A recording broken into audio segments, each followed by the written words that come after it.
السلام عليكم ورحمة الله وبركاته. إن الحمد لله نحمده ونستعينه من يهده الله فلا مضل له ومن يضلل فلا هادي له وأشهد أن لا إله إلا الله وحده لا شريك له وأشهد أن محمدا عبده ورسوله أما بعد فأعوذ بالله من الشيطان الرجيم قد أفلح من زكاها وقد خاب من دساها. اللهم صل على محمد وعلى آل محمد كما صليت على إبراهيم وعلى آل إبراهيم إنك حميد مجيد. اللهم بارك على محمد وعلى آل محمد كما باركت على إبراهيم وعلى آل إبراهيم إنك حميد مجيد. கண்ணியத்திற்கும் மாண்பிற்கும் உரிய எல்லாம் அல்ல அல்லாஹ்வின் நல்லடியார்களே, அல்லாஹ்வுடைய பேரருளால் சிறப்புமிகு ஜுமாவுடைய இந்த தினத்திலே மகத்துவம் வாய்ந்த ஜுமா தொழுகையை நபி வழியில் நிறைவேற்றிட வேண்டும் என்பதற்காகவும் ஜுமா உரையை செவிமடுத்து புத்துணர்வு பெற வேண்டும் என்ற ஒரு உயரிய நோக்கத்தோடு அல்லாஹுடைய பள்ளியை நோக்கி நாம் அனைவரும் வருகை புரிந்திருக்கின்ற இந்த சமயத்திலே ஜுமாவுடைய முன்னுரையிலே நான் உங்களிடத்திலே வாசித்து காட்டிய அருள்மறை குர்ஆனுடைய அந்த திரு வசனங்கள் என்பது நாம் அதிகமாக ஓதக்கூடிய, பிறர் ஓத கேட்கக்கூடிய வசனங்களாகத்தான் அமைந்திருக்கிறது. ஆம், குர்ஆனுடைய 91வது அத்தியாயம் சூரத்து ஷம்ஸிலே இடம்பெறுகின்ற 9, 10 ஆகிய இரு வசனங்களை தான் நான் உங்களிடத்தில் வாசித்து காட்டினேன். அல்லாஹ் ரப்புல் ஆலமீன் அந்த திரு வசனங்கள் வாயிலாக குறிப்பிடுகிறான், கத் அஃப்லஹ மன் ஸக்காஹா, யார் அதை தூய்மைப்படுத்திக் கொண்டாரோ அவர் வெற்றி அடைந்து விட்டார். வகத் ஹாப மன் தஸ்ஸாஹா, இன்னும் யார் அதை சீர்கெடுத்து கொண்டாரோ கலங்கப்படுத்தி கொண்டாரோ அவர் தோல்வி அடைந்து விட்டார் என்ற மகத்தான விஷயங்களை தான் அல்லாஹ் அந்த இரு வசனங்கள் வாயிலாக சொல்கின்றான். அதை தூய்மைப்படுத்தி கொண்டவர் வெற்றி அடைந்து விட்டார், அதை கலங்கப்படுத்தி விட்டவர் தோல்வி அடைந்து விட்டார், நஷ்டம் அடைந்து விட்டார் என்றால் எதை? அதற்கு முந்தைய வசனத்தின் வாயிலாக அல்லாஹ் சொல்லுகிறான், உள்ளம், சிந்தனை. யார் உள்ளத்தை, சிந்தனையை, எண்ண ஓட்டங்களை சீர்படுத்தி கொண்டாரோ அவர் வெற்றி அடைந்து விட்டார். யார் அதை கலங்கப்படுத்தி கொண்டாரோ, யாருடைய சிந்தனைக்குள்ளே கழிவுகள் சேர்ந்து விட்டதோ, யார் தம்முடைய எண்ணங்களை சீர்படுத்தவில்லையோ அவர் நஷ்டம் அடைந்து விட்டார் என்று அல்லாஹ் ரப்புல் ஆலமீன் அந்த இரு வசனங்கள் வாயிலாக சொல்கிறார். இது மகத்தான விஷயங்களை சொல்லக்கூடியதாக இருக்கிறது. அதனாலதான் இன்றைய இந்த ஜும்மா வாயிலாக உள்ளமும் அதற்குரிய உன்னத நிலையும் என்ற ஒரு தலைப்பை தேர்வு செய்து கொண்டு இந்த இரு வசனத்திற்குரிய விளக்கத்தை நாம் அறிந்து கொள்ள கடமைப்பட்டிருக்கிறோம். பாருங்க, உள்ளத்தை சரிப்படுத்தி கொண்டவர் வெற்றி அடைந்து விட்டார், உள்ளத்தை சீர்கெடுத்து கொண்டவர் தோல்வி அடைந்து விட்டாருங்கிறது அல்லாஹ் சொல்றான் இல்லையா? அந்த வசனத்திலேயே அவ்வளவு தெளிவா அல்லாஹ் சொல்றான். அரபி அறிந்தவர்களிடத்துல நீங்கள் கேட்டீர்கள் என்றால், ஒரு இறந்த கால வினை சொல்லின் மீது கத் என்ற ஒரு வார்த்தை வரும் என்றால், ஒரு சொல் வரும் என்றால் அது தெளிவாக சொல்வதற்குரிய வார்த்தை. கத் அஃப்லஹா என்றால் தெளிவாக வெற்றி அடைந்து விட்டார், கத் ஹாபா என்றால் தெளிவாக அவர் நஷ்டம் அடைந்து விட்டார் என்று அல்லாஹ் ரப்புல் ஆலமீன் அந்த வசனத்தின் வாயிலாகவே உள்ளத்தை சரிப்படுத்துவது எவ்வளவு முக்கியம் என்பதை அவ்வளவு ஆணித்தரமாக சொல்லுகின்றான். என்றாலும் கூட மனிதர்களுடைய வாழ்க்கையில இது முக்கியமானது என்ற காரணத்தினால அதற்கு முந்தைய அந்த வசனங்களை அல்லாஹ் அமைத்து கொடுத்திருக்கிறான். பாருங்க, அதன் வாயிலாகவே இதனுடைய முக்கியத்துவத்தை இன்னும் கூடுதலாக நாம் உணர்ந்து கொள்ளலாம். எந்த சூறாவுடைய நான் வசனத்தை வாசிச்சேன், வஷம்சி வதுஹா நாமெல்லாம் ஓதுறோம், அந்த சூறாக்களுடைய அந்த வசனங்களை தான் வாசித்தேன். அதனுடைய அந்த 9, 10க்கு முந்தி உள்ள அந்த 8 வசனங்களை வாசியுங்கள். அந்த 8 வசனங்கள்ல 11 விஷயங்கள் மீது அல்லாஹ் சத்தியம் செய்கின்றான். வஷம்சி, சூரியன் மீது சத்தியமாக. சூரியனுங்கிறது என்ன?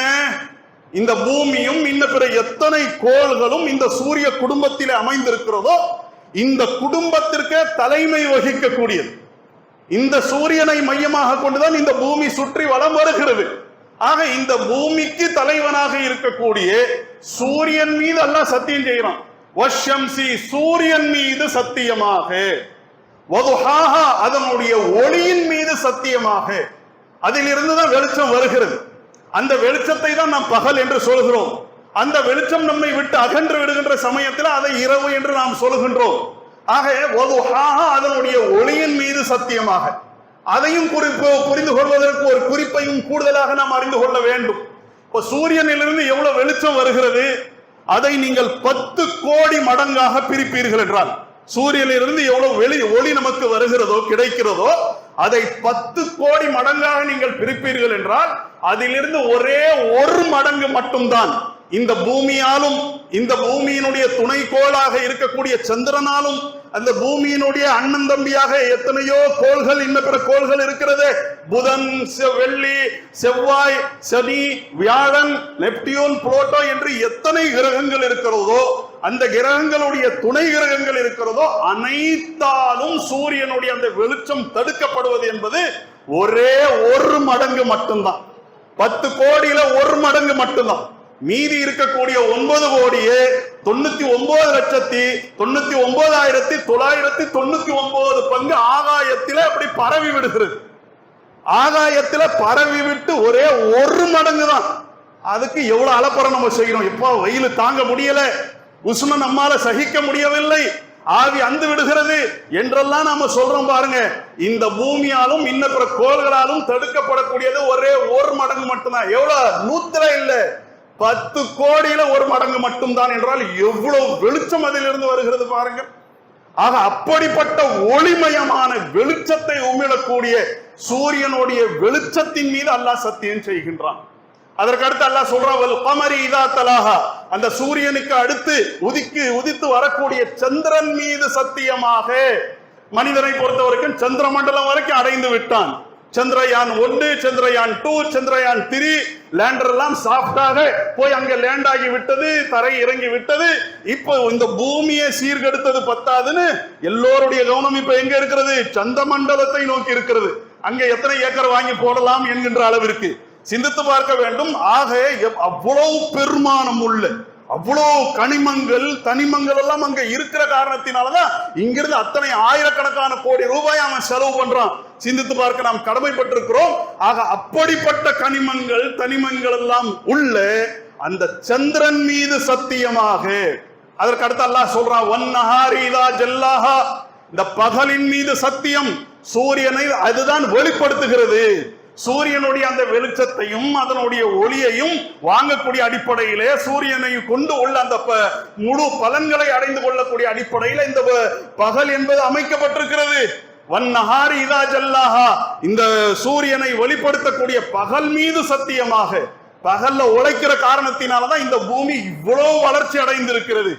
இரவையும் மனிதர்கள் பகலாக மாற்றி விடுகின்ற அளவிற்கு மனிதர்களை பொறுத்த வரைக்கும் அணுவையும் பிளந்து பார்த்து விட்டார்கள். அணுவுக்குள்ள என்ன விஷயங்கள் இருக்கிறது என்பதையும் விளக்கி சொல்லி விட்டார்கள். என்றால் பகல் பொழுதிலே உழைத்த அந்த உழைப்பு தான். அல்லாஹ் சொல்ற, வன்னஹாரி இதா ஜல்லாஹா, அந்த சூரியனை வெளிப்படுத்தக்கூடிய பகலின் மீது சத்தியமாக. வல்லைலி இதா யக்ஷாஹா, அந்த சூரியனை மூடிக்கொள்ளக்கூடிய இரவின் மீது சத்தியமாக.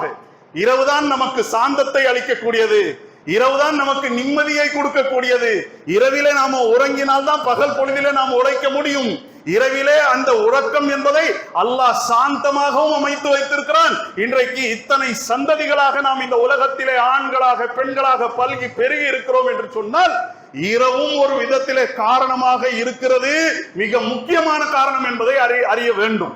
வல்லைலி இதா யக்ஷாஹா, சூரியனை மூடிக்கொள்ளக்கூடிய இரவின் மீது சத்தியமாக. அதுக்கடுத்து அல்லாஹ் சொல்றான், வஸ்ஸமா, வானத்தின் மீது சத்தியமாக. வானம்ங்கிறது உயரே உள்ளது, உயரே உள்ள வானத்தின் அளவிற்கு என் உழைப்பு, வானத்தின் அளவிற்கு என்னுடைய இலக்கு என்றெல்லாம் நாம் பேசிக் கொள்கின்றோம் அல்லவா? அந்த வானத்தின் மீது சத்தியம். வானம்ங்கிறது என்ன? கோள்களாலும் நட்சத்திரங்களாலும் நிறைந்தது. அதெல்லாம் நம்மால எண்ணவே முடியாது. மனிதனை பொறுத்த வரைக்கும் அவன் அறியாததுதான் அதிகமாக இருக்கிறதே தவிர மனிதன் இந்த பேரண்டத்திலே அறிந்து கொண்டதெல்லாம் வெறும் 5% மட்டும்தான். 5%த்திற்கே இவ்வளவு என்றால் மீதி உள்ள 95 அறிந்து கொண்டான் என்றால் சிந்தித்து பாருங்கள். அனைத்தும் வானத்திலே அமைந்திருக்கிறது. வஸ்ஸமா, அந்த வானத்தின் மீது சத்தியமாக. வமா பனாஹா, அதை கட்டமைத்திருக்கிறானே அந்த கட்டமைப்புகள் மீது சத்தியமாக. அவ்வளவு அழகுற கட்டமைத்திருக்கின்றான். எந்த அளவிற்கு என்று சொன்னால் இந்த பூமிக்கும் சூரியனுக்கும் உள்ள தொடர்பு எவ்வளவு பலமானது தெரியுமா? இந்த பூமியிலே 5 மீட்டர் விட்டம் கொண்ட 5 மீட்டர் சுற்றளவு கொண்ட இரும்பு தூண்கள் லட்சத்திற்கும் மேற்பட்டது இந்த சூரியனுக்கும் பூமிக்கும் இடையிலே பிணையப்படும் என்று சொன்னால் எவ்வளவு பலமான இழுவை சக்தியாக இருக்குமோ அவ்வளவு பலமாக இந்த வானங்களை அல்லாஹ் கட்டமைத்திருக்கிறான். அவ்வளவு ஸ்மூத்தாக இருக்கிறது, ரெகுலராக இருக்கிறது, வளவளப்பாக இருக்கிறது என்றெல்லாம் இன்றைய நவீன விஞ்ஞானம் எடுத்து சொல்கிறது. சிந்திக்க வேண்டும். வஸ்ஸமா, வானத்தின் மீது சத்தியம், வமா பனாஹா, அதை அல்லாஹ் அழகுற கட்டமைத்திருக்கிறானே, பலமான அடிப்படையில் அமைத்திருக்கிறானே, அந்த கட்டமைப்புகள் மீது சத்தியமாக, வல் அர்தி, இந்த பூமியின் மீது சத்தியம். இந்த பூமியில தான் நம்முடைய வாழ்க்கை இருக்கிறது. இந்த பூமியை விட்டு நாம செல்லவிருக்கிறோம் என்று சொன்னால் அது நமக்கு கவலை அளிக்கக்கூடியதாக இருக்கிறது. இந்த பூமிக்கு விடை கொடுக்க யாருக்கும் விருப்பம் இல்லை என்றாலும் கூட மரணம் என்பது நம்முடைய விதியை மிஞ்சக்கூடியது என்பதை நாம் அறிய வேண்டும். ஆக அல்லாஹ் சொல்றான், பூமியின் மீது சத்தியம், இந்த பூமியில தான் நம்முடைய வாழ்க்கை, இந்த பூமியில தான் நம்முடைய இயக்கம். அப்படிப்பட்ட அந்த பூமியின் மீது அல்லாஹ் சத்தியம் செய்கிறான். அதற்கு அடுத்து வமா தஹாஹா, இந்த பூமியை இறைவன் பிரித்து விரித்திருக்கிறானே அந்த விஷயத்தின் மீது சத்தியம். இந்த பூமியை விரிச்சிருக்கிறான். பூமிங்கிறது எப்படி இருக்கிறது? கோள வடிவத்திலே இருக்கிறது. கோள வடிவத்திலே உள்ள ஒரு பொருளிலே நம்முடைய வாழ்க்கையை நாம் கட்டமைக்க முடியுமா? இயங்க முடியுமா? ஒரு ஃபுட்பால் பந்து நல்ல பெரிய அளவுக்கு இந்த முகமதியா பள்ளிவாசல் அளவுக்கு செஞ்சு வச்சுட்டோம். அதுல நீங்கள் இயங்குங்கள், அப்படியே மேல போங்க, அப்படியே சைட்ல வாங்கினா வர முடியுமா? அப்படி நினைச்சாலே போதும் கீழே விழுந்துருவோம். நினைத்த காரணத்தினாலேயே நம்முடைய எலும்புகள் என்பது சுக்குநூறாகி விடும் என்றால் நீங்கள் சிந்தித்து பாருங்கள். கோள வடிவத்திலே ஒரு விஷயம் இருக்கிறது, அதுல நம்முடைய வாழ்க்கை எல்லாம் கட்டமைத்திருக்கிறானே. நாமெல்லாம் மேலே இருக்கிறோம்னா நமக்கு நேர் எதிராக உள்ளவன் அமெரிக்காக்காரன் கீழே இருக்கிறான், லண்டன்காரன் சைட்ல இருக்கிறான், மலேசியாக்காரன் இந்த பக்கம் இருக்கிறான். சிந்திக்க நாம் கடமைப்பட்டிருக்கிறோம். ஆக அல்லாஹ் சொல்றான், வமா தஹாஹா, இந்த பூமியை விரித்திருக்கிறோம், அதே விதமா பிரிச்சு வச்சிருக்கிறோம். பிரிச்சு வச்ச காரணத்தினாலதான் இங்கிருந்து கல்ஃப் கண்ட்ரிக்கு போயிருவேங்க, நாளைக்கு அங்க மலேசியாவில் இருப்பேன், அடுத்த நாள் நான் ஐரோப்பாவில் இருப்பேன், அடுத்த நாள் அமெரிக்காவுக்கு செல்வேன் என்றெல்லாம் நாம பேசிக்கிறோமே. எப்படி கடல் கடந்து செல்வது என்கின்ற இந்த நிலைகளை எல்லாம் மனிதர்களுடைய பயணங்கள் என்பது அவ்வளவு இனிமையானதாக இருக்க வேண்டும் என்பதற்காக அல்லாஹ் அமைத்திருக்கிறான். அதான் அல்லாஹ் சொல்றான், இந்த பூமியின் மீது சத்தியமாக, வமா தஹாஹா, இந்த பூமியை பிரித்திருக்கிறானே, விரித்திருக்கிறானே அந்த விஷயத்தின் மீது சத்தியமாக. அதற்கு அடுத்து அல்லாஹ் சொல்றான், வனஃப்ஸின், உள்ளத்தின் மீது சத்தியமாக. உள்ளங்கிறது மனிதர்களாகிய நமக்கு மட்டும்தான் கொடுக்கப்பட்டிருக்கிறது. நாம எந்த பலி பிராணிகளை அறுத்து பலியிட்டோமோ இந்த பக்ரீதனுடைய அந்த பெருநாளுடைய அந்த சமயத்திலே, அதற்கு அல்லாஹ் கொடுக்கவில்லை. இந்த சிந்திக்கக்கூடிய அறிவு என்பது மனிதனை தவிர யாருக்கும் இல்லை. நம்மை விட பலம் வாய்ந்த படைப்பாக இருக்கின்ற யானைக்கு கிடையாது, புலிக்கு இல்லை, சிங்கத்துக்கு இல்லை, சிறுத்தைக்கு இல்லை. ஆறாவது சிந்திக்கக்கூடிய அறிவை மனிதர்களாக இருக்கக்கூடிய நமக்கு தான் அல்லாஹ் கொடுத்திருக்கிறான். அதான் அல்லாஹ் சொல்றான், வனஃப்ஸின், உள்ளத்தின் மீது சத்தியமாக, உயிர் பெற்ற உள்ளத்தின் மீது சத்தியமாக, வமா பனாஹா, அதை கட்டமைத்திருக்கிறானே. இந்த மூளைங்கிறது எவ்வளவு பெருசுங்க. நம்ம எந்த பலி பிராணிகளை அறுத்து பலியிட்டோமோ அந்த மாதிரி இது ஆடு மாதிரி 25 கிலோ இருக்குமுங்க, இது மாடு மாதிரி 75 கிலோ வருங்க. அப்படியா? இல்லையே. நமக்கு எல்லோருக்கும் உள்ள மூளைங்கிறது ஒரு 50 கிராம், ஒரு 70 கிராம். இந்த 50 கிராம் 70 கிராம் எவ்வளவு புரோகிராம் கொண்டது என்றால், நான் வானோங்கிறேன், அவ்வளவும் உங்களுடைய சிந்தனைக்குள்ளே வருகிறது. பூமிங்கிறது என்ன பந்து மாதிரி விளையாடக்கூடியதா? அது இருக்கிறது 46,000 சுற்றளவு கொண்டது, கிலோமீட்டர் சுற்றளவு கொண்டது. அம்மா பெரிய பூமி உள்ள வந்து வருகிறது. குர்ஆன்ங்கிற அவ்வளவு பறந்து விரிந்த வேதம் நம்முடைய மைண்டுக்குள்ள வருகிறது. நான் ஒரு ஊர் பேரணை மட்டும் சொல்றேன், முகமதியா பள்ளிவாசல் என்று சொல்கிறேன் என்றால் எல்லாமே நம்முடைய மூளைக்குள்ள வர்ற அளவுக்கு அல்லாஹ் கட்டமைத்திருக்கிறானே. அல்லாஹ் தான் சொல்றான், வனஃப்ஸின், உள்ளத்தின் மீது சத்தியமாக, வமா பனாஹா, அந்த உள்ளத்தை கட்டமைத்து கொடுத்திருக்கிறானே அந்த கட்டமைப்பு மீது சத்தியமாக, ஃபஅல்ஹமஹா ஃபுஜூரஹா வ தக்வாஹா, அந்த உள்ளத்திற்கு, அந்த எண்ண ஓட்டங்களுக்கு, அந்த சிந்தனைக்கு அதனுடைய கெட்டது எது, அதனுடைய நல்லது எது என்பதை நாம் அறிவித்து கொடுத்திருக்கிறோம். சுப்ஹானல்லாஹ். இந்த வசனத்தையும் நம்ம சிந்திக்கணும். பொதுவா நம்முடைய பேச்சு வழக்கில் நம்ம எப்படி பேசுவோம்? நல்லது கெட்டதுன்னு தான் பேசுவோம். நன்மை தீமை என்றுதான் நம்முடைய பேச்சு வழக்கில் பேசுவோம். குர்ஆனை பொறுத்த வரைக்கும் நம்முடைய பேச்சு வழக்கு எப்படி இருக்கிறதோ அதை அங்கீகரித்து அதன் அடிப்படையில இறக்கப்பட்ட ஒரு வேதம். அந்த வேதத்துக்குள்ள அல்லாஹ் சொல்றான் ஃபஅல்ஹமஹா தக்வாஹா வ ஃபுஜூரஹான்னு சொல்லல, ஃபஅல்ஹமஹா ஃபுஜூரஹா வ தக்வாஹா. இந்த உள்ளத்திற்கு அதனுடைய தீமை எது என்பதையும் அதனுடைய தூய்மை எது என்பதையும் நாம் புரிய வைத்திருக்கிறோம். புரியணும், அதுதான் நமக்கு நோக்கம். இந்த மனிதனை பொறுத்த வரைக்கும் நிறைய தீமையும் செய்வாங்க, கூடுதல் சேர்த்து கொஞ்சம் நன்மையும். தொழவும் செய்வார்கள், வட்டியும் வாங்க செய்வார்கள், ஜக்காத்தை இந்த பக்கம் கொடுத்துருவாங்க. ஹராமான அந்த வருமானமும் நம்முடைய வருமானத்தோடு கலந்ததாக இருக்கும். வட்டி இருக்கும், வரதட்சணை இருக்கும், எல்லா விதமான பிராடுத்தனங்கள், தில்லு முள்ளுகள், திருட்டுத்தனங்கள் எல்லாம் நம்முடைய வாழ்க்கையோடு கலந்து விடுகிறது. இது புரியாம இருக்கக்கூடாது, புரியணும். நீ தொழுவது முக்கியம் இல்லை, நீ ஜகாத் கொடுப்பது முக்கியம் இல்லை, நீ தான தர்மங்கள்ல பங்கெடுப்பது முக்கியம் இல்லை, நீ ஹஜ் செய்வது, உம்ரா செய்வது, நீ நோம்பு வைப்பது இது பெரியதல்ல. தீமையை விட்டு முதல்ல விலகணும் நீ. அல்லாஹ் அதான் சொல்ற, ஃபஅல்ஹம. நல்ல கவனிச்சு பாருங்க இந்த வசனங்களை எல்லாம், மீண்டும் நீங்கள் அசை போட்டு பாருங்கள். தர்ஜுமா செய்யும் போதே நன்மை தீமையை புரிய வைத்திருக்கிறான் என்றுதான் செஞ்சிருப்பாங்க, அதுவே தப்பு. சரியான தர்ஜுமா எது தெரியுமா? அதனுடைய தீமையையும் நன்மையையும் உள்ளத்திற்கு, மூளைக்கு அல்லாஹ் புரிய வைத்திருக்கிறான். முதல்ல தீமையை விட்டு விலக வேண்டும், அப்புறமா தான் நன்மை. அல்லாஹ் அவ்வளவு அழகாக சொல்லிவிட்டு தான் சொல்றான், அது அஃப்லஹ மன் ஸக்காஹா. யார் அந்த உள்ளத்தை தூய்மைப்படுத்தி கொண்டாரோ அவர் வெற்றி அடைந்து விட்டார். வகத் ஹாப மன் தஸாஹா. யார் அந்த சிந்தனையை, அந்த எண்ண ஓட்டங்களை, நம்பிக்கையை கலங்கப்படுத்தி கொண்டாரோ அவர் தெளிவாக நஷ்டம் அடைந்து விட்டார் என்று 11 விஷயங்கள் மீது அல்லாஹ் சத்தியம் செய்து நமக்கு சொல்கின்றான். அல்லாஹ் ஒரு விஷயத்தின் மீது சத்தியம் செய்யறானா அதனுடைய விளக்கம் என்ன? அதெல்லாம் முக்கியமான விஷயங்கள், அதனுடைய இயக்கங்கள், எதற்காக அது படைக்கப்பட்டதோ அதுல கரெக்டா இருக்கிறது. அதை பயன்படுத்தக்கூடிய நீங்கள் சரியா இருக்கிறீங்களா என்று வினவுவதற்கு, கேட்பதற்காகத்தான் என்பதை நாம் கவனத்தில் கொள்ள வேண்டும். அடுத்த வசனங்கள் அல்லாஹ் சொல்றான், கذب ثمود بطغواها. சமூத் என்ற அந்த கூட்டத்தார்கள் பலம் வாய்ந்த கட்டமைப்பு கொண்டவர்கள். அவர்கள் வரம்பு மீறிய காரணத்தினால் தம்முடைய சத்தியத்தையும் சத்திய தூதரையும் நிராகரித்தார்கள். சமூத மாதிரி நீங்க ஆயிராதீங்க. அந்த சமூது சமுதாயத்திலே இருந்த கெட்டவன் சத்தியத்திற்கு எதிராக, சத்தியத்தை சொன்ன சாலிஹுக்கு எதிராக அவன் திரண்டு வந்தான் என்று அல்லாஹ் சொல்றான். சமூதுங்கிறது சாதாரண கூட்டமா? சமூத பத்தி அவ்வளவு குர்ஆன்ல அல்லாஹ் ரப்பல் ஆலமீன் எடுத்து சொல்றான். வஆதம் வஸமூத். ஆதையும் சமூதையும் நீங்கள் சாதாரணமாக கருதாதீர்கள். வகத் தபய்யன லக்கும் மின் மசாகினிஹிம். அவர்கள் வசித்த அந்த இல்லங்கள் எல்லாம் உங்களுக்கு தெளிவானதாக இருக்கிறது. அவங்க எங்க இருந்தாங்க? நீங்களே சவுதிக்கு போனீங்கன்னா மதாயின் சாலிஹ் அப்படிங்கிற பகுதிக்கு நீங்கள் சென்றாலே அவர்கள் சென்று விட்டார்கள். சமூது கூட்டம் அழிக்கப்பட்டு விட்டது. ஆனா அவன் வாழ்ந்த அந்த இல்லங்கள் எல்லாம், அவன் மலைகளை குடைந்திருக்கிறானே அவைகள் எல்லாம் இருக்கிறது. சாலிஹ் அலைஹிஸ்ஸலாம் அதான் கேட்கிறாங்க, அத்துத்ரகூன ஃபீமா ஹாஹுனா ஆமினீன ஃபீ ஜன்னாத்தின் வ உயூனின் வ ஸுரூஇன் வ நக்லின் தல்உஹா ஹதீம். இதோ இந்த நீரூற்றுகள், இந்த தோட்டங்கள், இந்த விளை நிலங்கள், இதிலேயே நீங்கள் விட்டு விடப்படுவீர்கள். அப்படியே ஆனந்தமா 100 வருஷம் ஆச்சுப்பா, 200 வருஷம், 1000 வருஷம், 2000 வருஷம், லட்சம் வருஷம் விட்டு விடப்படுவீர்கள் என்று எண்ணிக்கொண்டிருக்கிறீர்களா?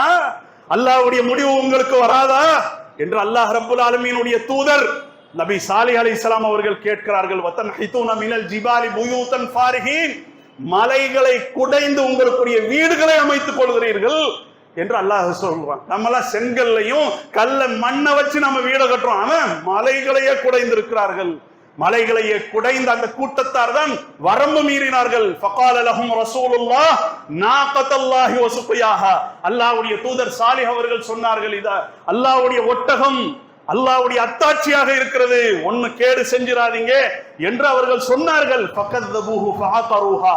கடைசியாக அந்த தூதரை பொய்ப்பித்தார்கள், சத்தியத்தை நிராகரித்தார்கள், அந்த ஒட்டகத்தை அறுத்து விட்டார்கள். ஃபதம்தம அலைஹிம் ரப்புஹும் பிதம்பிஹிம் ஃபஸவ்வாஹா. அவர்கள் செஞ்ச அந்த தீமையின் காரணமாக அல்லாஹ்வுடைய தண்டனை அவர்கள் மீது இறங்கியது. ஃபஸவ்வாஹா. வாழாத கூட்டமாக அல்லாஹ் அவர்களை மண்ணோடு மண்ணாக சரிசமமாக ஆக்கிவிட்டான் என்று அல்லாஹ் ஏன் சொல்றான்? அந்த மாதிரி நீங்க ஆயிராதீங்க என்பதற்காகத்தான். அவர்கள் சிந்திக்கக்கூடிய கூட்டமாக இருந்தும், மூளை கொடுக்கப்பட்டவர்கள், ஆறாவது அறிவு கொடுக்கப்பட்டவர்கள், கொடுக்கப்பட்டவன் பலமான படைப்பாக இருந்தான், மலைகளை கொடையக்கூடிய அளவிற்கு ஆற்றல் அவனிடத்துல இருந்தது. ஆனா மண்ணோடு மண்ணாயிட்டான், அல்லாஹ்வுடைய தண்டனைக்குரியவனாக ஆகிவிட்டான். நீங்க அந்த மாதிரி ஆயிராதீங்க என்று அல்லாஹ் ரப்பல் ஆலமீன் சொல்றான். அதை விட பலத்தை அல்லாஹ் நம்முடைய கரத்துல கொடுத்திருக்கிறான். அவன் நேரடியா போய் குறைஞ்சான், நம்ம அதற்குரிய சாதனங்களையும் ஆயுதங்களையும் தயாரித்து அந்த ஆயுதம் உணர்ந்து எல்லாத்தையும் சீரமைத்து கட்டமைத்து கொடுத்து விடுகிறது.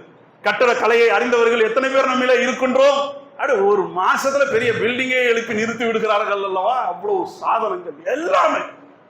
இன்னும் கொத்தனார் வேலைக்கு மட்டும்தான் சரியான மிஷினரிகள் வரவில்லையே தவிர அவ்வளவு சாதனங்கள் சிந்தித்து பார்க்க வேண்டும். அப்ப அவ்வளவு அவர்களை விட மேம்பட்ட சிந்தனை அல்லாஹ் நம்மிடத்துல கொடுத்திருக்கிறான் என்றால் எவ்வளவு சுதாரிப்பு நம்மிடத்துல இருக்க வேண்டும். அதான் அல்லாஹ் சொல்றான், அது அஃப்லஹ மன் ஸக்காஹா, உள்ளத்தை அலங்கரியுங்கள், உள்ளம் பெரியது. உங்களுடைய உடலை ஆடையால அலங்கரிக்கிறீர்களே, அதை விட முக்கியமானது என்று அல்லாஹ் ரப்பல் ஆலமீன் சொல்கின்றான். நம்முடைய உள்ளத்தை, நம்முடைய சிந்தனையை, நம்முடைய எண்ண ஓட்டங்களை, நம்முடைய நம்பிக்கையை சீர்படுத்த வேண்டும். அல்லாஹ் ஒருவன் பார்க்கிறான் என்கின்ற அந்த சிந்தனை நம்ம இடத்துல வர வேண்டும். இதற்கு ஆதாரமாக இன்னொரு செய்தியையும் உங்களுக்கு நான் சமர்ப்பிக்க விரும்புகின்றேன். அல்லாஹ்வுடைய தூதர் ஸல்லல்லாஹு அலைஹி வஸல்லம் அவர்கள் குறிப்பிடுகிறார்கள், அலா அறிந்து கொள்ள, அல் ஹலாலு பையின், ஹலால் தெளிவானது, வல் ஹராமு பையின், ஹராமும் தெளிவானது, வபைனஹுமா முஷப்பஹாத்துன், அந்த ஹலாலுக்கும் ஹராமுக்கும் எது தெளிவுபடுத்தப்பட்டதாக இருக்கிறதோ அவை இரண்டுக்கும் இடையிலே சந்தேகத்திற்குரியது என்று சிலது இருக்கிறது. லா யஅலமுஹா கஸீரும் மினன் நாஸ், மனிதர்கள் மிக அதிகமானவர்கள் அதை அறியாதவர்களாக இருக்கிறார்கள். அறிந்தவர்களிடத்தில் கேட்டு தெரிந்து கொள்ளுங்கள்.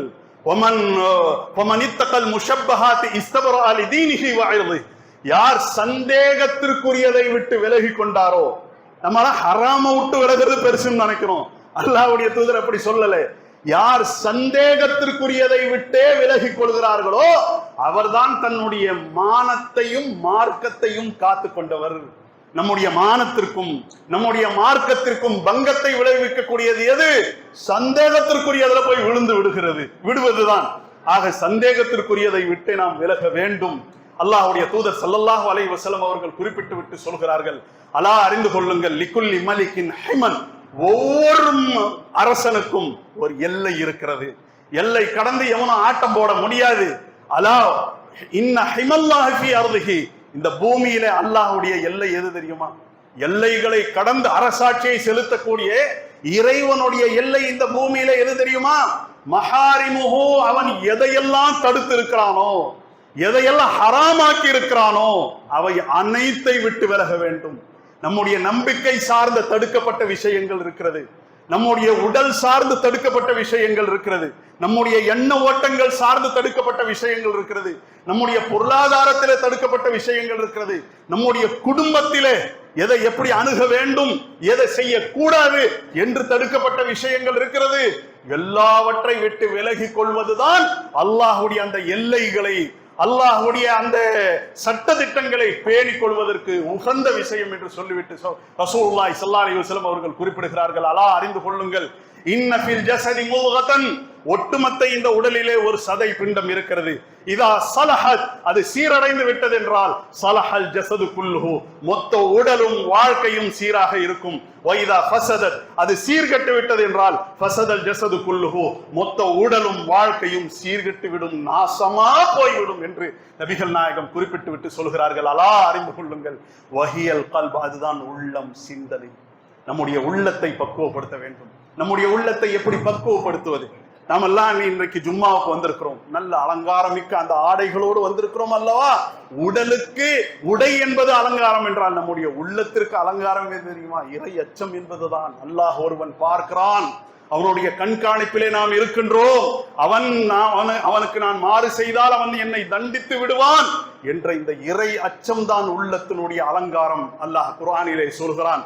குர்ஆனுடைய 7வது அத்தியாயத்தினுடைய 28வது வசனத்தை வாசியுங்கள். யா பனி ஆதம், ஆதமுடைய மக்களே, நாம் எல்லாம் ஆதமுடைய மக்களாக இருக்கிறோம். கத் அன்ஸல்னா அலைக்கும் லிபாசன், அல்லாஹ் உங்களுக்கு இந்த ஆடையை இறக்கி கொடுத்து இருக்கிறான். நாம் எல்லாம் உடுத்தி இருக்கிறோமே, இந்த ஆடையை பற்றிய உணர்வை அல்லாஹ் தான் ஏற்படுத்தி இருக்கிறான்.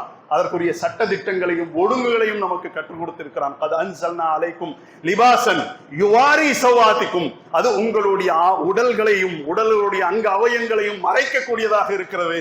வரீஷன் உங்களுக்கு அலங்காரத்தை பெற்றுக் கொடுக்கக்கூடியதாக இருக்கிறது. அறிந்து கொள்ளுங்கள், வலிபாசு தக்வா தாலிக கைர், உங்களுடைய உள்ளத்தில் இருந்து வெளிப்படுகிறது அந்த இறை அச்சம், அதுதான் சிறந்தது. தாலிக மின் ஆயாத்தில்லாஹ், இது அல்லாஹ்வுடைய அத்தாட்சிகளிலே உள்ளதாக இருக்கிறது. லஅல்லஹும் யதக்கரூன், இதை நீங்கள் சிந்தித்து பார்க்க வேண்டுமே என்று அல்லாஹ் சொல்கின்றான். ஆக நம்முடைய உள்ளத்தினுடைய ஆடையாக இருக்கின்ற அந்த இறை அச்சம் இருக்கிறதே, அதனுடைய அந்த அருமை பெருமைகளை நாம் விளங்க வேண்டும் என்பதற்காகத்தான் 2 மாதங்களுக்கு முன்னால் ரமதான் நம்மிடத்துல வந்தது. மாதம் முழுவதும் நாம நோன்பு நோற்றோம். எதற்காக? நோக்கம் நம்மில யாருக்கும் புலப்படாதது கிடையாது, மறைவானது கிடையாது. எதற்காக நோன்பு? காலை முதல் மாலை வரைக்கும் ஏன் பட்டினியோடு இருக்கணும், பசியோடு இருக்கணும்? ஏன் நாம உண்ணக்கூடாது, பருகக்கூடாது, குடும்ப வாழ்க்கையில ஈடுபடக்கூடாது என்றால் லஅல்லஹும் யத்தகூன், அல்லாஹ்வை அஞ்சி கொள்ள வேண்டும் என்பதற்கான அந்த நோன்பு எதற்காகவோ அதற்காகத்தான் ஹஜ். எந்த ஹஜ் என்பது அதனுடைய கிரியைகள் இன்றைக்கு முற்று பெற்று இருக்கிறதோ அந்த ஹஜ் என்பது எதற்காக? அல்லாஹ் குர்ஆனிலே சொல்கிறான், அல் ஹஜ்ஜு அஷ்ஹுரும் மஅலூமாத், ஹஜ் என்பது அறியப்பட்ட அந்த மாதங்களில் நிறைவேற்றப்படக்கூடியதாக இருக்கிறது. ஃபமன் ஃபரத ஃபீஹின்னல் ஹஜ்ஜ ஃபலா ரஃபஸ வலா ஃபுசூக வலா ஜிதார ஃபில் ஹஜ், யார் அந்த மாதங்கள்ல ஹஜ்ஜை தம் மீது கடமையாக்கி கொண்டார்களோ அவர்கள் வரம்பு மீறக்கூடாது, பாவம் செய்யக்கூடாது, விதண்டாவாதங்கள்ல ஈடுபடக்கூடாது. வதஸவ்வது, ஹஜ்ஜுக்குரிய தயாரிப்பை செய்யுங்கள். ஃபஇன்ன கைரஸ் ஸாதி தக்வா, உங்களுடைய தயாரிப்புகளிலேயே சிறந்த தயாரிப்பு என்பது இறை அச்சமாக இருக்கிறது. வத்தகூனி யா உலில் அல்பாப், அறிவுடையவர்களே, சிந்தனை உள்ளவர்களே, என்னை அஞ்சிக் கொள்ளுங்கள் என்று அல்லாஹ் சொல்கிறான். ஹஜ் என்பது இறை அச்சத்திற்காகத்தான் கடமை. அதே இறை அச்சத்திற்காகத்தான் குர்பானி என்பதும் கடமை. லை யனால் அல்லாஹ் லுஹூமுஹா வலா திமாஉஹா வலாகின் யனாலுஹு தக்வா மின்கும், நீங்கள் எந்த பலி பிராணிகளை அறுத்து பலியிடுகிறீர்களோ அந்த பலி பிராணிகளுடைய மாமிசங்களோ ரத்தங்களோ அல்லாஹ்வை ஒருபோதும் சென்று சேராது. வலாகின் யனாலுஹு தக்வா மின்கும், உங்களிடத்தில் இருந்து வெளிப்படக்கூடிய இறை அச்சம் தான் அல்லாஹ்வை சென்று சேரக்கூடியதாக இருக்கிறது. அந்த இறை அச்சம் தான் நம்முடைய வாழ்க்கையை கட்டமைத்து கொடுக்கும், இந்த உலகத்திலே நமக்கு கண்ணியத்தை கொடுக்கும், இறைவனிடத்திலே மகத்தான அந்தஸ்தை கொடுக்கும். யா அய்யுஹல்லதீன ஆமனு, இறை நம்பிக்கையாளர்களே, இன் தத்தகுல்லாஹ், அல்லாஹ்வை நீங்கள் அஞ்சுவீர்கள் என்றால் யஜ்அல் லக்கும் ஃபுர்கானன், அல்லாஹ் உங்களுக்கு தெளிவை கொடுப்பான். வ யுகஃபிர் அன்கும் ஸய்யிஆத்திக்கும், உங்களுடைய பாவங்களை மன்னிப்பான். வ யக்ஃபிர் லக்கும் ذுனூபக்கும், உங்களுடைய பிழைகளை உங்களை விட்டு அகற்றி விடுவான். வல்லாஹு துல் ஃபதுலில் அதீம், அல்லாஹ் மகத்தான அருளுடையவனாக இருக்கிறான் என்று அல்லாஹ் ரப்புல் ஆலமீன் சொல்கின்றான். அல்லாஹும் அவனுடைய தூதரும் மிக அதிகமாக இந்த உலகத்திலே நம்முடைய இந்த வாழ்க்கையில வலியுறுத்தி இருக்கிறார்கள் என்றால் அந்த இறை அச்சம் தான். அந்த இறை அச்சம் தான் உள்ளத்தினுடைய தூய்மை. அந்த உள்ளத்தினுடைய தூய்மைக்கு தான் அல்லாஹ்விடத்திலே மகத்தான வெற்றி இருக்கிறது என்பதை கருத்தில் கொண்டு நம்முடைய உடலை ஆடைகளால் எப்படி அலங்கரித்திருக்கிறோமோ நம்முடைய உள்ளத்தை இறை அச்சத்தை கொண்டு தூய்மைப்படுத்தக்கூடிய நல்ல மக்களாக நாம் திகழ வேண்டும். வல்ஹம்துலில்லாஹி ரப்பில் ஆலமீன். அல்ஹம்துலில்லாஹி வஹ்தா வஸ்ஸலாத்து வஸ்ஸலாமு அலா மன் லா நபிய்ய பஅதஹு. கண்ணியத்திற்கும் மாண்பிற்கும் உரிய எல்லாம் வல்ல அல்லாஹ்வின் நல்லடியார்களே, அல்லாஹ் ரப்புல் ஆலமீன் வெறும் இறை அச்சத்தை மட்டும் நமக்கு வலியுறுத்தவில்லை, அந்த இறை அச்சம் எப்படி இருக்க வேண்டும் என்பதற்குரிய முன்னுதாரணங்களையும் நமக்கு சொல்லி இருக்கின்றான். ஹஜ்ஜாக இருக்கட்டும், குர்பானியாக இருக்கட்டும், நம்முடைய வாழ்க்கையினுடைய பல விஷயங்களாக இருக்கட்டும், எல்லாவற்றுக்கும் மிகப்பெரிய முன் உதாரணமாக நபி இப்ராஹிம் அலைஹிஸ்ஸலாம் அவர்கள் திகழ்கிறார்கள். எவ்வளவு இறை அச்சம் பாருங்க. நாளை மறுமையிலே அவர்களை பார்த்து நபி இப்ராஹிம் அலைஹிஸ்ஸலாம் அவர்களை அறிந்து கொண்டு மக்கள் எல்லாம் போய் சிபாரிசுக்காக அவர்களிடத்துல போய் நிற்பார்களாம். நாம ரொம்ப ரொம்ப கஷ்டத்திலே இருக்கிறோம், நீங்கள் சிபாரிசு செய்யுங்கள். நபி இப்ராஹிம் அலைஹிஸ்ஸலாம் அவர்கள் சொல்வார்களாம், என்னுடைய வாழ்க்கையில நான் ஒரு 3 பொய்யை சொல்லிட்டேன், ஆக அல்லாஹ்விடத்துல என்னுடைய முகத்தை நான் காட்ட முடியாது என்று அவர்கள் நிராகரிப்பார்கள். என்ன 3 பொய்யை சொல்லிட்டாங்க? மக்கள் எல்லாம் சிறை வணக்க வழிபாடை நோக்கி அழைத்த அந்த சமயத்துல நான் வரமாட்டேன்னு சொல்லல, இன்னி சகீம், நான் நோயாளியா இருக்கப்பா, உடம்பு சரியில்லை என்று சொன்னார்கள். இது ஒரு பெரிய பொய்யாங்க. அதே விதமாக பாருங்கள், அவர்கள் கற்சிலைகளை அடித்து தகர்த்தார்கள், சின்ன சிலைகளை எல்லாம். யார் தகர்த்தது என்ற கேள்வி வந்த சமயத்தில் பல் ஃபாலஹு கபீருஹும் ஹாதா, நான் செய்யலப்பா, இந்த பெருசுதான் செஞ்சது, பெருசை மட்டும் விட்டு வைத்தார்கள், பெருசுதான் செஞ்சது என்று சொன்னார்கள். ஆக பெரியது செஞ்சது என்று ஏன் சொன்னார்கள்? அந்த பெரியதற்கெல்லாம் ஒன்னும் பெருசா செய்யக்கூடிய ஆற்றல் இல்லை என்பதை அவர்களுக்கே உணர்த்த வேண்டும் என்பதற்காகத்தான். அதற்கு அடுத்த வசனங்கள்ல அல்லாஹ் அவ்வளவு தெளிவாக எடுத்து சொல்கின்றான். ஆக பெருசுதான் செஞ்சது என்று சொன்னார்கள். அதே விதமா ஹிஜ்ரத் செய்து அவர்கள் வேறு நாட்டுக்கு சென்று கொண்டிருக்கிறார்கள். சென்று கொண்டிருந்த அந்த இடையிலே பெண்களை அபகரிக்கக்கூடிய ஒரு கொடிய மன்னன் இருந்தான். அவன் அழகான பெண்களை எல்லாம் அபகரித்துக் கொள்வான். அப்ப அவனுடைய கொடுமையிலிருந்து தன்னுடைய மனைவியை பாதுகாக்க வேண்டும் என்பதற்காக இவர் என் மனைவின்னு சொல்லல, என் சகோதரின்னு சொன்னாங்க. மார்க்க அடிப்படையில யாராக இருக்கட்டும், நாம மகர் கொடுத்து திருமணம் முடித்த அந்த பெண்களும் கூட நம்முடைய மார்க்க ரீதியான ஒரு சகோதரிகள் தானே, சிந்திக்க வேண்டும். இப்படியெல்லாம் சொன்னாங்க பாருங்க. நான் நோயாளின்னு சொல்லிட்டாங்க. சிலைகள் எல்லாம் தகர்ந்திருந்த சமயத்தில் பெருசுதான் செஞ்சது என்று சொன்னார்கள். அதே விதமாக மனைவியை அபகரித்த அந்த சமயத்துல மனைவியை காப்பாற்ற வேண்டும் என்பதற்காக இவள் என்னுடைய மனைவி இல்லை, என் சகோதரி என்று சொன்னார்களே. இதற்காக அல்லாஹ்விடத்துல அவ்வளவு பயப்படுறாங்கன்னா, நம்முடைய வாழ்க்கையில காலை முதல் விழித்ததிலிருந்து கண்ணை மீண்டும் மூடி தூங்குறதுக்குள்ள எத்தனை நாம செஞ்சிடறோம், சிந்திக்க வேண்டும். நபி இப்ராஹிம் அலைஹிஸ்ஸலாத்து வஸ்ஸலாம் அவர்களும் கூட இறையச்சத்திற்கு மிக ஒரு உன்னதமான முன்மாதிரியாக இருக்கிறார்கள். அந்த முன்மாதிரியை கடைபிடிக்கக்கூடியவர்களாக இருக்க வேண்டும். அந்த இறை அச்சத்திற்காகத்தான் ஹஜ் குர்பானி என்றாலும் கூட ஹஜ்ஜும் குர்பானியும் விடை பெற்று சென்றிருக்கலாம். தொழுகை நம்மை விட்டு விடைபெறவில்லையே, அல்லாஹ்வை நினைக்கக்கூடியது விடைபெறவில்லையே, திக்ரு அதுக்கார்கள் நம்மை விட்டு விடைபெறவில்லையே, துவாக்கள் நம்மை விட்டு விடைபெறவில்லையே, ஜகாத் நம்மை விட்டு விடைபெறவில்லையே, தான தர்மங்கள் விட்டு நம்மை விட்டு விடைபெறவில்லையே, தாய் தகப்பனுக்கு கட்டுப்பட்டு நடக்க வேண்டும் என்பது நம்மை விட்டு விடைபெறவில்லையே, குடும்பத்தை பேண வேண்டும், குடும்பத்தை பாதுகாக்க வேண்டும் என்பது நம்மை விட்டு விடைபெறவில்லையே, பொருளாதாரத்திலையும் ஹராம் ஹலாலை பார்த்துதான் நம்முடைய பொருளாதாரத்தை முன்னெடுக்க வேண்டும் என்பது நம்மை விட்டு விடைபெறவில்லையே. சிந்திக்க வேண்டும். இவை அனைத்திலையும் இந்த ஒழுங்குகளை கடைபிடிப்போம் என்று சொன்னால் இறை அச்சம் மிக்கவர்களாக இருப்போம். அந்த இறை அச்சம் என்பது நமக்கு ஊட்டி வளர்க்கக்கூடியதாக அல்லாஹ்வுடைய வேதம் நம்முடைய கரத்தில் இருக்கிறது. அலிஃப் லாம் மீம் ஸாலிகல் கிதாப், இது எப்படிப்பட்ட வேதம் என்றால் லா ரைப ஃபீஹி, இதிலே எந்த சந்தேகமும் இல்லை, ஹுதல் லில் முத்தகீன், இறை அச்சம் உள்ளவர்களுக்கு நேர்வழி என்று அல்லாஹ் சொல்கிறான். இறை அச்சத்தை கட்டமைத்து கொடுக்கக்கூடியதாக அல்லாஹ்வுடைய வேதம் இருக்கிறது. அதே விதமாக இந்த இறை அச்சத்தில் நாம் தொடர்ந்து நீடிக்க வேண்டும் என்று சொன்னால் அல்லாஹ்வுக்கும் அவனுடைய தூதருக்கும் கட்டுப்பட்ட அடிப்படையில் நம்முடைய வாழ்க்கையை முன்னெடுக்கக்கூடியவர்களாக இருக்க வேண்டும். நம்முடைய ஊருக்கோ பழக்க வழக்கங்களுக்கோ இதுக்கெல்லாம் கட்டுப்படக்கூடாது. அல்லாஹ்வுக்கு தான் கட்டுப்பட வேண்டும், அவனுடைய தூதருக்கு கட்டுப்பட வேண்டும். வான் ஹாதா சிராத்தி, இதோ என்னுடைய தெளிவான பாதை, முஸ்தகீமன், மிக நேரிய பாதை உங்களுக்கு முன்னால் இருக்கிறது. ஃபத்தபிஊஹு, அந்த ஒரு வழியை பின்பற்றுங்கள். வலா தத்தபிஉ சுபுல், இந்த உலகத்துல வாழும் போது பல பாதைகள் இருக்கும், அதை நோக்கி போயிடாதீங்க, நீங்கள் உங்களையே இழந்து விடுவீர்கள். வலா தத்தபிஉ சுபுல் ஃபதஃபர்ரக பிக்கும் அன் சபீலி, பல பாதையை நீங்கள் பின்பற்றுவீர்கள் என்றால் அல்லாஹ்வுடைய ஒரு பாதையை விட்டு நீங்கள் அகன்று விடுவீர்கள், தூரமாகி விடுவீர்கள். ذالிகும் வஸ்ஸாகும் பிஹி லஅல்லகும் தத்தகூன், உங்களை படைத்த இறைவன் உங்களுக்கு உபதேசிக்கின்றான். என்ன? நீங்கள் இந்த மார்க்கத்தை அல்லாஹ்வுக்கும் ரசூலுக்கும் கட்டுப்பட்ட அடிப்படையிலே கடைபிடியுங்கள். லஅல்லகும் தத்தகூன், அதை கொண்டு நீங்கள் அல்லாஹ்வை பயந்து கொள்ளக்கூடியவர்களாக மாறுவீர்கள். அல்லாஹ்வுக்கும் ரசூலுக்கும் கட்டுப்படுவோம் என்றால் இறை அச்சத்திலே நீடிப்போம், நேர்வழியை கட்டமைத்துக் கொண்ட நல்ல மக்களாக நாம் திகழ்வோம். அல்லாஹ் அருள் புரிவானாக. வல்ஹம்துலில்லாஹி ரப்பில் ஆலமீன். வஸ்ஸலாமு அலைக்கும் வரஹ்மத்துல்லாஹி வபரகாத்துஹு.